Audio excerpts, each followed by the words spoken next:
Hey there everybody, welcome back to the midweek fixture. Today we're going to be doing a different type of video than what I've done in the last couple weeks where I've been doing matchday vlogs. Now we're going to be doing a overview of the United States football pyramid, which we do have a football pyramid even though our professional divisions do not have promotion and relegation. We actually have a football pyramid all the way down to, through my extensive research, which took many hours and a lot of Twitter threads, we have a pyramid all the way down to the 9th tier from what I can tell so far, including promotion and relegation from tiers 9 all the way up to tier 5. So that's actually really exciting for me to see that we actually do have something like that in the United States, and we're going to go ahead and get into that right here. So for the first tier of the United States football pyramid is the famous and infamous MLS, Major League Soccer. MLS started in 1996. It started playing. It actually was founded, I believe, in 1993-94, going into that United States 1994 World Cup. So MLS started in 1996 with 10 teams, and currently in the year 2021, we have 27, which are divided into two conferences, 14 in the East and 13 in the West. And the way that works is they have a trophy called the Supporter Shield, which is kind of like a normal league winner's trophy for the top European leagues and most any league, where the team with the most points out of every team at the end of the season wins the Supporter Shield. And then we also have an American twist to the league, where after the regular season is over, the top 7 from each conference go on to play in the playoffs. The winners of each conference go on and are automatically given a spot in the second round of the playoffs. And then places 2 through 7 have to play each other for the remaining 3 spots in that semifinal round of the conference playoffs. So 2 plays 7, 3 6, and 4 plays 5. And eventually these almost separate tournaments for each side build up into the MLS Cup. And the MLS Cup is what is actually considered the full winner of the MLS, not the Supporter Shield. So in Division 2, or Tier 2 of the United States football pyramid, we have the USL Championship. And so USL is an entity that actually has 3 separate leagues at 3 separate tiers, and the championship, just like the EFL in England, the championship is their premier competition, except we don't have promotion and relegation in those top 3 divisions, so it is a standalone league. The league has 31 teams divided into 4 different divisions, and these divisions are not divisions one on top of each other, they're just across. The United States has 4 main time zones, and those divisions fit the time zones. So you have the Pacific over in the West, the Mountain, which is in the Wild West, I guess, the Central Division, and then the Atlantic Division. Each division has 8 teams, except for the Mountain Division, which has 7, because there's 31 teams in the league. The top 4 out of each division go on into the playoffs, where the Western and the Pacific, the 1 of each division will play the 4 of the other, the 2 will play the 3 of the other, and so on and so forth, the same on the other side. Set up to where there's 16 teams in the playoffs going on for the USL Cup, I believe it is called, just the USL Cup. The winner of the USL Championship. Now, Division 3, or Tier 3, which is still professional in the United States, is where it starts to get a bit hairy, a bit different. So there's actually 2 separate professional leagues at Tier 3. So first you have the USL League 1. Like I said, the USL is almost modeled after the EFL in England. You have the USL League 1, which has 12 teams and plays a single table format. No divisions or conferences.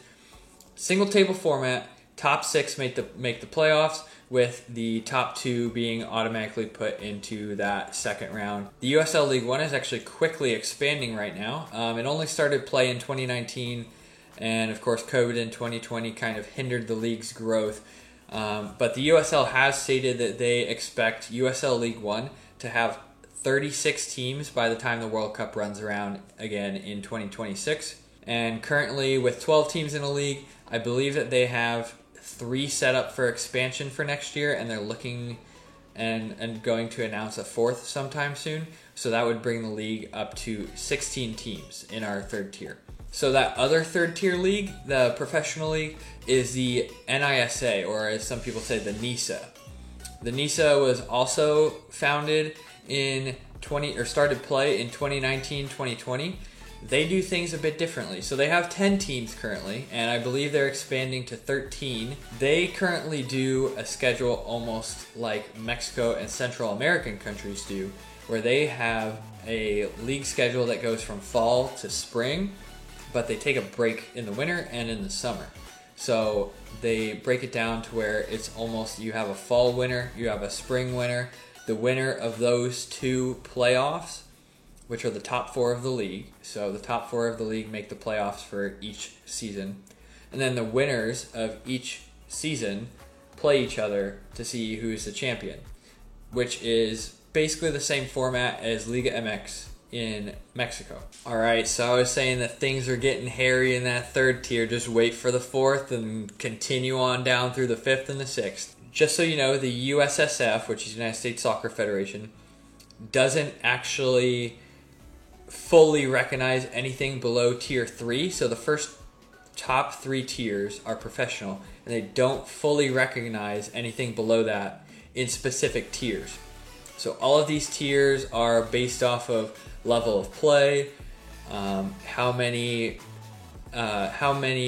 places in the US Open Cup, which is our national cup, kind of like the FA Cup, how many places those leagues each get and how they qualify for the US Open Cup. So it's a bit different, not specifically knowing what tiers we're at, but currently we're at tier 4, where there's 3 leagues. So there's the USL League 2, which is again in that USL structure, and this is a specifically under 23 development league, which plays usually in the spring for about 10 weeks or so, with mostly college athletes that are out of season. In the United States, college athletics is really, really big, and in other sports, that's your only way to go play professional. In soccer, it's a bit different. But these college athletes in their off season, because the NCAA, which is the National Collegiate Athletic Association, they play soccer in the fall. So these athletes want to play in the spring to get ready for their season, as well as to just keep fit, keep playing, get more exposure, so hopefully they can be picked up for a team whenever they're done with college. The USL League 2 is an under-23 league where a lot of these college athletes go to play. Due to NCAA rules, they're not allowed to officially make money for their play, because then they'd be considered professional under NCAA rules and they'd be disqualified from playing in college. So a lot of these players, if they are given compensation, it'll be with meals, travel, housing, healthcare, things like that. But they're not officially paid usually. The second league that we have at the 4th tier is the NPSL. The NPSL is almost the same type of situation as the USL League 2, where they mainly attract those college athletes and, again, usually don't pay their players due to those rules. But the NPSL doesn't have that U23 rules written into them. The NPSL is a league where former professional players go, or people that are in the middle of their athletic lifetime, I guess you could say, like in their prime, that they go to maybe get picked up for a USL League 1 team to showcase themselves. And both of these leagues are made up of multiple divisions across the country, based off of regions, because you can't have these basically semi-professional or amateur teams traveling too far, otherwise it'll be too expensive. The third league in Tier 4 is Nisa Nation. So the third tier that I told you about, Nisa, they set up this fourth tier, which they said in the coming years they're actually going to try and produce promotion and relegation between Nisa, Nisa Nation, and then in the fifth tier, a lot of the Nisa Nation affiliate leagues that I am going to talk about soon. Nisa Nation is also regionalized, kind of like the USL League 2 and NPSL. And I don't believe that they have any sort of restrictions on payment of players or any sort of restrictions on age. So this is a brand new league this year in 2021 in the fall. So it'd be interesting to see where they go with that and how they develop that in the coming years. All right, so now that we're outside of that top 3, top 4 tier structure, this is where things get a bit weird, so buckle up and hold on. So here in Tier 5, there's actually, as far as I can tell through my research, and whenever I say that, I mean like I'm literally going through and finding as best I can all these different leagues and where they line up based off of what affiliates and partnerships they have with other different leagues, things like that. Because there's no official pyramid and there's no real articles written on anything like this either. So first off, we have the UPSL, which is 2 separate leagues, a Premier Division and a Division 1. And these leagues have promotion and relegation, meaning that the Premier Division is Tier 5 and the Division 1 is Tier 6. The Premier Division to decide the champion, because as I said, all of these leagues are usually divided based on regions. The Premier Division is divided based on regions, and the best teams in these regions go into a 32-team playoff, national playoff, to decide the winner of the UPSL every year. Like I said, in the UPSL, there is promotion and relegation. So from the 6th tier, the UPSL Division 1, they get promoted into the Premier Division and have a chance at those playoffs. So the second, I'm going to call it category, the second category of Tier 5 leagues, there are 7 more, and they're all regional leagues associated with partnerships or affiliates with Nisa and Nisa Nation. Like I said, Nisa is trying to build their own pyramid almost, where they're going to have promotion and relegation up all the way to the top Nisa tier in Tier 3. These leagues are at Tier 5, and there are 7. Let me see if I can pull up and name them all. So there's the SoCal Premier League, located around Los Angeles. There's the Nevada Premier League, which also includes a bit of Utah. The Midwest Premier League, which is in the Midwest. The Mountain Premier League, which is in Colorado mainly. The Eastern Premier Soccer League, which we'll talk about more because they are very important. The Gulf Coast Premier League, which is down around Louisiana area, around the Bay, or the Gulf. And Cascadia Premier League, which is up around Oregon, Washington area. So the goal of NISA was to eventually have these 7 regional leagues be able to promote into Nisa Nation, which, like I said, is divided regionally anyways, but is under one league body, and then have Nisa Nation be able to promote into Nisa. So in the coming years, we'll see how that goes. But I wanted to speak, and I mentioned the Eastern Premier Soccer League. So we're going to talk about that here in a second, because this is where we go all the way down to Tier 9. So I'm going to talk about the Eastern Premier Soccer League, but I also wanted to note that a couple of these other leagues in this Nisa Nation regional affiliate thing in Tier 5, the SoCal Premier League as well as the Cascadia Premier League, actually have 3 divisions of themselves. So with full promotion and relegation, mind you. So the SoCal Premier League goes all the way down to Tier 7 with its bottom league, as well as the Cascadia Premier League also goes down to Tier 7. Full promotion and relegation between Tiers 5 through 7, as well as a playoff system, I believe, to decide the winners of those. So the Eastern Premier Soccer League is tier 5 like the other NISA affiliate leagues, but it's almost special in a way to me because I live in the area, but also because of how comprehensive it is. So the Eastern Premier Soccer League, the EPSL, is tier 5. At level 6, it says it has 4 different affiliate leagues for state leagues in this northeastern and mid-Atlantic area of the United States, which are the Garden State Soccer League, which is in New Jersey. New Jersey is the Garden State. The Cosmopolitan Soccer League, which is the soccer league located around the New York City cosmopolitan metro area. The New England Champions League, which I tried to visit their website and it gave me a 404 error not found. The website does not exist. I can't find any information except for a dead Facebook page on it, so I'm not counting them currently.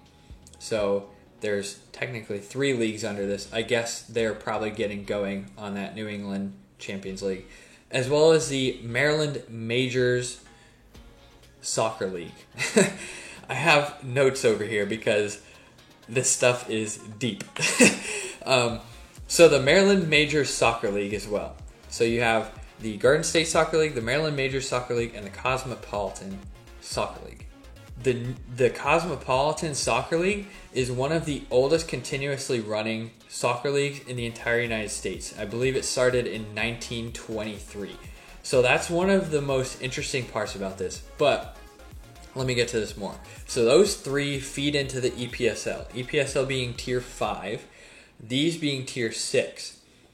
The Maryland Majors does not have a tier 2 that promotes into their premier division, so I'm not counting it. The Garden State Soccer League has their premier league, which is called the Super League, at tier 6, which feeds into the EPSL. And then it has what they call the Semi-Pro League at tier 7 that feeds into the Super League. They have divisions below this, but they don't promote into these 2 leagues. So again, like Maryland Majors, I'm not going to count these into the pyramid. The Cosmopolitan Soccer League, though, the top tier of that, the Premier Division or Division 1, promotes into the EPSL, but then there's 3 separate tiers below that, all with promotion and relegation. So this Cosmopolitan Soccer League, which happens to be one of the oldest running leagues in the United States, actually has 4 separate tiers of their own, all with promotion and relegation, down to tier 9. So you have 6, 7, 8, 9 in Division 4 of the Cosmopolitan Soccer League at tier 9 of the United States footballing pyramid. Some of the notable teams in the EPSL, which came out of the Cosmopolitan Soccer League, is New York Pancyprian, as well as, I believe it's New York Greek Americans. Both those teams have won the U.S. Open Cup multiple times, back before really there were any professional leagues in the U.S. So you have multiple time national cup winners in this 5th tier coming from this league that has this league system really that goes all the way down to tier 9. To me, like, you can see me smiling. I don't know why, but to me that just makes me really happy to know that the United States is not just this new footballing nation. We are mainly a new footballing nation with MLS coming around in 1996. But to have this much history in our non-league system is just, like, it gives me a good feeling. Like, we have this history here.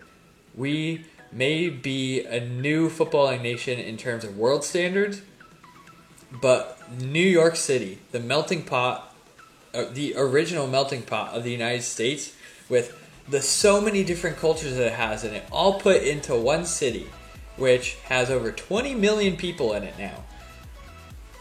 All of these different cultures created this Cosmopolitan Soccer League, and it's been running now for, I believe, 98 years, coming on 100 here in the next couple of years, and it is so comprehensive. It has so much detail, and it's so deep. It's awesome. So I'm going to stop rambling about that, but that's what I have so far for a United States pyramid, and that's as far down as I found that it goes with promotion and relegation. I'm not going to count any leagues below really tier 6 reasonably that go down without promotion and relegation, because at that point you're kind of getting into the weeds of, you know, like city leagues or whatever. Like the Cosmopolitan Soccer League, it is a city league, but it has promotion and relegation to where it can get all the way up to a regional league. And that regional league in the next year or two will most likely have promotion all the way to the 4th tier. And maybe by the World Cup in 2026, we'll have promotion all the way up to the 3rd tier. So it is possible, and that's why I'm counting the Cosmopolitan Soccer League to be that, I guess, deepest part of our pyramid currently. So if you enjoyed the video, a little bit of history here and there going on with the United States footballing pyramid and the overview of that, go ahead and leave a like and subscribe to the channel, because I plan on having more match day vlogs until the season is over in November, December time, as well as I'm going to have more videos of this. I plan on expanding on this and going at least into the top 3 tiers with a little bit more detail in their own video. So I'm going to do their own video for MLS, their own video for the USL Championship, their own video for probably combined for USL League One and NISA. So I plan on doing that. If you really enjoyed the video, go ahead and leave a like and subscribe if you want to see more. And thank you for watching if you made it all the way this far.